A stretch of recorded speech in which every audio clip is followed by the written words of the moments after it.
Hello friends and welcome back to my YouTube channel. मैं हूं doctor Mukul Malhotra, Chandigarh India में एक पीडियाट्रिक न्यूरोलॉजिस्ट यानी बच्चों के दिमाग व नसों से संबंधित प्रॉब्लम्स का स्पेशलिस्ट। आज की जो हमारी वीडियो रहेगी वो पिछली ही वीडियो की एक्सटेंशन रहेगी, जहां पे हमने डिस्कस किए थे कुछ डिफरेंसेस पीडियाट्रिक न्यूरोलॉजी और एडल्ट न्यूरोलॉजी के बीच में। फिर हमने चर्चा की थी कुछ कॉमन न्यूरोलॉजिकल प्रॉब्लम्स जो बच्चों में दिखाई देती हैं, जैसे कि मिर्गी रोग या एपिलेप्सी, सिर दर्द या हेडेक और डेवलपमेंटल डिले के बारे में।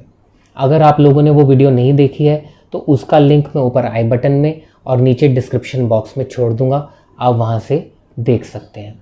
तो उसी चर्चा को आज कंटिन्यू करते हुए मैं बात करूँगा 4 ऐसी कॉमन न्यूरोलॉजिकल प्रॉब्लम्स के बारे में जो कि बच्चे के बिहेवियर को भी अफेक्ट करती हैं और इनको कहीं ना कहीं सामाजिक वर्जना या सोशल टैबू भी माना जाता है, जिसकी वजह से कई बार माँ बाप इन प्रॉब्लम्स के लिए सलाह लेने से भी कतराते हैं।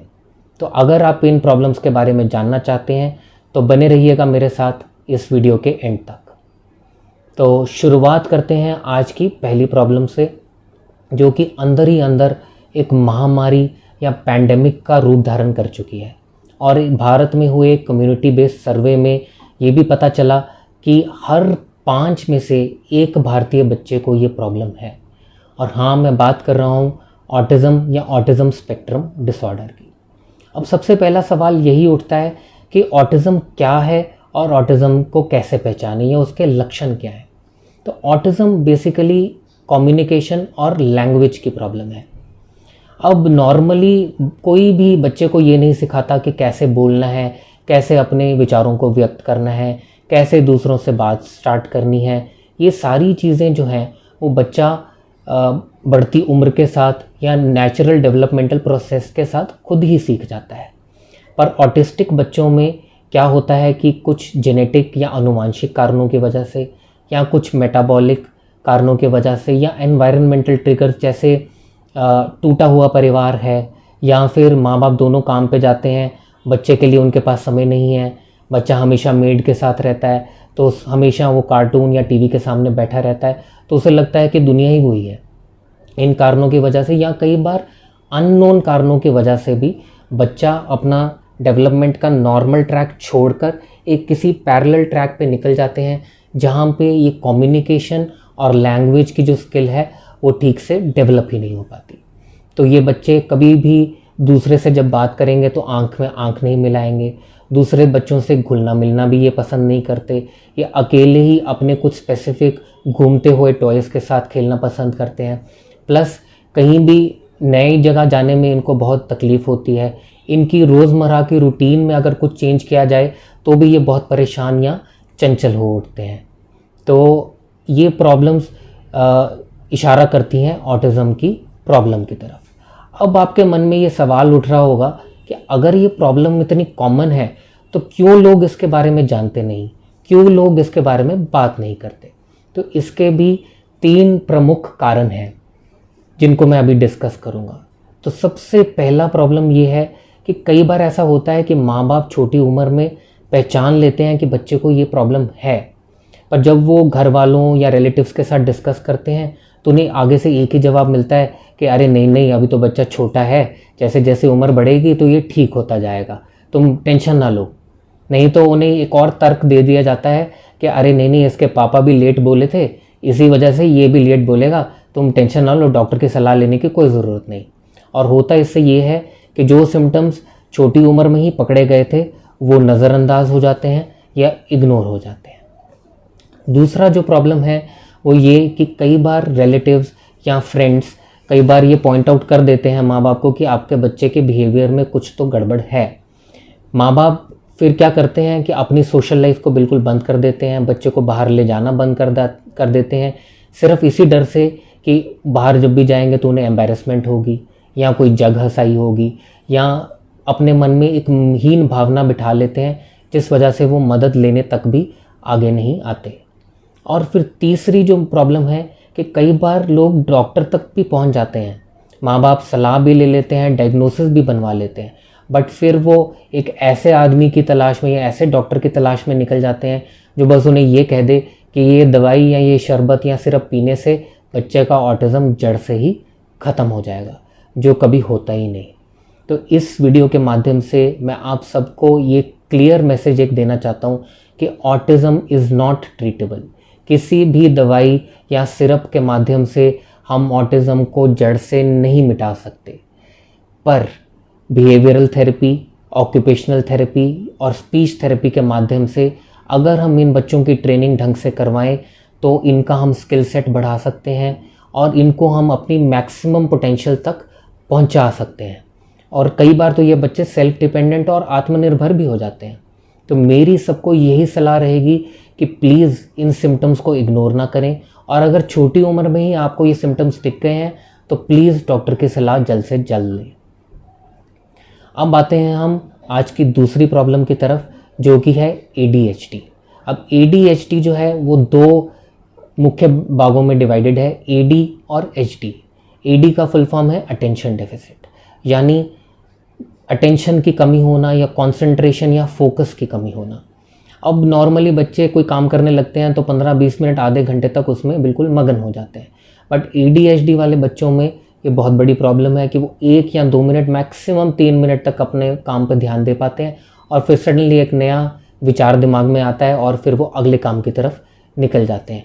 ऐसे ही वो एक काम से दूसरे काम तक टापते रहते हैं और निर्धारित समय में अपना दिया हुआ काम को कभी भी कंप्लीट नहीं कर पाते हैं, जिस वजह से उनकी स्कूल परफॉर्मेंस तो कम होती ही है। माँ बाप प्लस टीचर दोनों से ही इनको डांट भी पड़ती है और प्लस इनका कॉन्फिडेंस भी कम हो जाता है।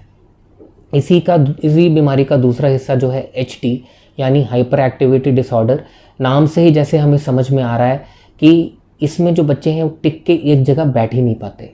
अगर बैठे भी होंगे 2 मिनट तो कभी उंगलियों के साथ, कभी पेन के साथ, कभी मोबाइल के साथ, शर्ट के बटन के साथ या कोई भी आसपास पड़ी चीज़ के साथ कुछ ना कुछ खेल खिलवाड़ करते रहेंगे और आसपास वाले बैठे लोगों को भी तंग करते रहेंगे। यही काम वो स्कूल में भी करते हैं, जिसकी वजह से टीचर की हमेशा घर पे कंप्लेंट आती है कि ये खुद भी नहीं पढ़ता और साथ वाले बच्चों को भी तंग करता रहता है। तो इस प्रॉब्लम का बहुत ही सिंपल सोल्यूशन है कि अगर आप ये सिम्टम्स जल्दी ही पकड़ लें तो हम दवाई के माध्यम से पहले इनके कंसंट्रेशन स्पैन को थोड़ा बढ़ा देते हैं, फिर इनको एक टाइट नियम कानून या एक टाइम टेबल के में बांध के इनको हर काम के लिए एक निर्धारित समय देते हैं, और अगर उस समय में ये काम करते हैं तो इनको साथ में ही एक इनाम भी मिलता है। तो ऐसा करते करते ही ये उनकी आदत बन जाती है कि जो अब काम मिला हुआ है उसको टाइम पे ख़त्म करना है। जब वो इस आदत में ढल जाते हैं तो हम फिर आराम से दवाई को पीछे से हटा देते हैं। तो मेरी सलाह हमेशा ये रहेगी कि रादर देन अब बच्चे को स्कूल परफॉर्मेंस कम होने के लिए डांटें, प्लीज़ उसके प्रॉब्लम्स की तरफ ध्यान दें और अपने पीडियाट्रिक न्यूरोलॉजिस्ट की सलाह ज़रूर लें। अब आते हैं हम आज की तीसरी प्रॉब्लम की तरफ, जो कि है SLD या स्पेसिफिक लर्निंग डिसऑर्डर। अब बहुत बार माँ बाप मेरे पास आते हैं, बताते हैं कि सर हमारा जो बच्चा है वो चलने फिरने में, दोस्तों के साथ खेलने में, मार्केट से सामान लाने में, नए दोस्त बनाने में, बातचीत करने में, कंप्यूटर मोबाइल चलाने में बिल्कुल ठीक है, बिल्कुल फ़र्क समझ ही नहीं आता है, बट जब पढ़ाई करने लगता है तो बहुत ही सिंपल मिस्टेक्स कर देता है। सिंपल स्पेलिंग जैसे could, should, would, can not जैसे में भी गड़बड़ कर देते हैं। B की जगह D लिख देते हैं, L की जगह M लिख देते हैं। तो हम इसका क्या करें? होता ये है कि काफ़ी हद तक तो ये प्रॉब्लम इग्नोर होती है और टीचर और माँ बाप दोनों ही इनको मंदबुद्धि का लेबल लगा के इनको हमेशा हीन भावनाओं से देखते हैं, जबकि प्रॉब्लम ये होती है कि इन लोगों को लिखा हुआ जो शब्द है वो समझने में प्रॉब्लम होती है, इनको अल्फ़ाबेट्स की बनावट समझने में ही प्रॉब्लम होती है।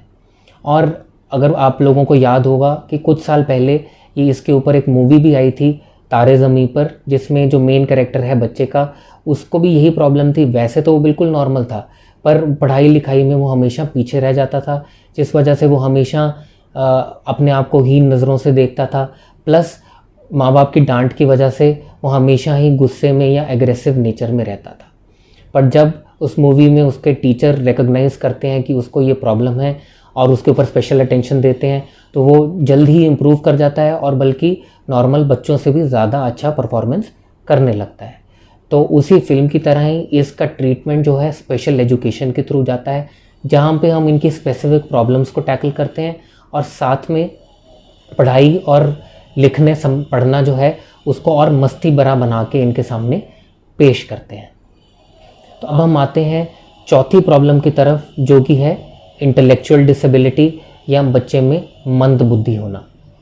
अब आप लोग कहेंगे कि मंद बुद्धि जो बच्चे हैं उनका ना तो कोई कारण समझ में आता है, ना ही इसके लिए कोई ट्रीटमेंट अवेलेबल है, तो हम इसके बारे में बात क्यों करें। तो आज मैं बताऊंगा आपको 2 कारण जिसकी वजह से मैं आज ये डिस्कशन कर रहा हूँ। तो सबसे पहला कारण ये है कि अगर हम इन बच्चों की असेसमेंट करा के ये जान लें कि इनका IQ कितना है, जैसे कि नॉर्मल बच्चे का IQ होता है 90 से 110, और ये बच्चे अगर सिर्फ 70 से 90 के बीच में ही कहीं झूल रहे हैं, तो ये रोज़मर्रा का काम, छोटे मोटे बिजनेस चलाना, छोटा मोटा काम ये बहुत आसानी से कर सकते हैं। सिर्फ पढ़ाई लिखाई में इनको कुछ तकलीफ़ आती है। तो इसका बहुत ही सिंपल सोल्यूशन है कि हम इनका स्कूल बदल सकते हैं, इनकी पढ़ाई में थोड़ी मॉड्यूलेशन या मॉडिफिकेशन कर सकते हैं। हम चाहें तो इनको वोकेशनल कोर्सेज़ के थ्रू सेल्फ डिपेंडेंट या इनको प्रोफेशनल भी बना सकते हैं। बट अगर बच्चे का IQ बहुत ही कम है, जैसे 40 से भी कम है या 20 जितना है, तो उस केस में हाँ, हम इनको पढ़ाई लिखाई या वोकेशनल कोर्सेज़ के थ्रू प्रोफेशनल तो नहीं बना सकते, बट हाँ, इनको रोज़मर्रा के अपने काम करने के लायक ज़रूर बना सकते हैं ट्रेनिंग के माध्यम से। और दूसरा जो पॉइंट ये है कि अगर हम इनको असेसमेंट के थ्रू सर्टिफाई करवा लेते हैं, तो सरकार काफ़ी स्कीम्स के थ्रू इनको स्टाइपेंड और भत्ता देती है, जिससे इनकी मदद हो जाती है, प्लस ये अपना जीवन यापन जो है वो पहले से बेटर कर सकते हैं। तो आज मेरा ये वीडियो बनाने का मकसद ये था कि ऐसी जो सामाजिक वर्जनाएं हैं या जो ऐसे सोशल टैबूज़ हैं, मैं आज उनके बारे में आपके सामने खुल के बात करूं और एटलीस्ट आपसे ये अपील कर सकूं कि इन सिम्टम्स को छुपाइए नहीं, इन सिम्टम्स को या ऐसे बच्चों को घर में बांध के ना रखिए, बल्कि बाहर आइए और इनकी डायग्नोसिस करवा के सलाह लीजिए और इनको थेरेपीज तक पहुंचाइए। अगर आप चाहते हैं कि मैं किसी पीडियाट्रिक न्यूरोलॉजी से जुड़े हुए दूसरे टॉपिक के ऊपर कोई वीडियो बनाऊं, तो प्लीज़ मुझे कमेंट सेक्शन में बताइए। अगर आपके कोई क्वेरीज़ भी हैं, वो भी आप मुझे इंस्टाग्राम, फेसबुक या कमेंट सेक्शन में लिख के बता सकते हैं। तो अगर आपको मेरा कंटेंट अच्छा लगा हो तो प्लीज़ मेरे चैनल को सब्सक्राइब कीजिए और प्लीज़ मेरी वीडियो को उन लोगों के साथ शेयर कीजिए जो लोग इस कंटेंट में इंटरेस्टेड होंगे या जिन लोगों को इस इंफॉर्मेशन से फ़ायदा मिलेगा। तो आज के लिए बस इतना ही। हम फिर मिलेंगे अगली वीडियो के साथ। तब तक के लिए आप सब लोग अपना ध्यान रखें, सेफ रहें और कोविड अप्रोप्रिएट बिहेवियर का पालन ज़रूर करें। जय हिंद।